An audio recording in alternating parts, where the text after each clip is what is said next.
નમસ્કાર મિત્રો, કે ચેનલમાં આપનું હાર્દિક સ્વાગત છે. હું દિનેશસિંહ રાઠોડ. આજે આપણે જોઈશું વર્ષ 2023માં રજૂ થયેલા ગુજરાતી ચલચિત્રોના શ્રેષ્ઠ કલાકાર કસબીઓને રાજ્ય સરકાર દ્વારા પારિતોષિક એનાયત. મુખ્યમંત્રી ભૂપેન્દ્રભાઈ પટેલે સ્પષ્ટપણે જણાવ્યું કે વડાપ્રધાન નરેન્દ્રભાઈ મોદીએ કલા એ સરકારે આશ્રિત નહીં પરંતુ સરકાર પુરસ્કૃત હોય એવી વિકસાવેલી પરંપરાને પગલે રાજ્ય સરકાર ગુજરાતી ફિલ્મના કલાકાર કસબીઓનું આ ગૌરવ સન્માન કરીને ટેલેન્ટને પણ પ્રોત્સાહિત કરે છે. રાજ્ય સરકાર દ્વારા યોજાયેલા આ ગુજરાતી ચલચિત્ર પારિતોષિક વિતરણ સમારોહમાં વિવિધ કેટેગરીના 43 જેટલા એવોર્ડ્સ મુખ્યમંત્રી ભૂપેન્દ્રભાઈ પટેલે પ્રવાસન, સાંસ્કૃતિક પ્રવૃત્તિઓ અને વન પર્યાવરણ મંત્રી મુરુભાઈ બેરા, અમદાવાદના મેયર શ્રીમતી પ્રતિભાબેન જૈન, ધારાસભ્ય અમિત ઠાકર, સ્ટેન્ડિંગ કમિટીના chairman Devang Dani, deputy mayor જતીનભાઈ પટેલ અને શહેર પ્રમુખ પ્રેરક શાહની વિશેષ ઉપસ્થિતિમાં અર્પણ કર્યા હતા.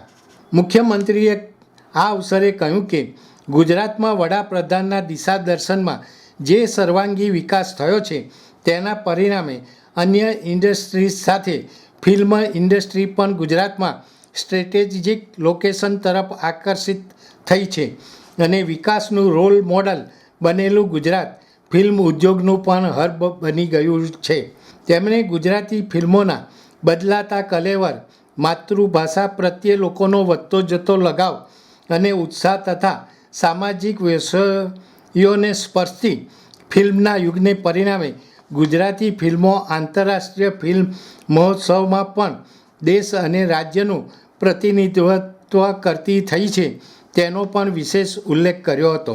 ગુજરાતને આંગણે આ વર્ષે સતત બીજી વાર ફિલ્મફેર એવોર્ડનું આયોજન આગામી દિવસોમાં થવાનું છે તેની ભૂમિકા આપતા મુખ્યમંત્રીએ કહ્યું કે જે પ્રકારે મનોરંજન માટે પ્લેટફોર્મ વધતા જાય છે તે જોતાં આ તો માત્ર શરૂઆત છે.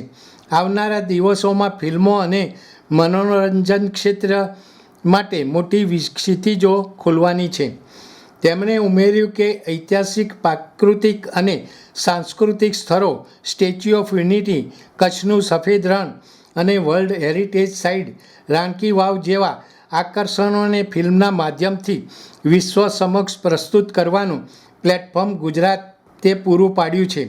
ફિલ્મો ભાષા અને પ્રાંતના સીમાડા વટાવીને દેશના ખૂણે ખૂણે પહોંચી લોકોના દિલને સ્પર્શે છે અને વડાપ્રધાને આપેલી એક ભારત શ્રેષ્ઠ ભારતની સંકલ્પના સાકાર કરે છે.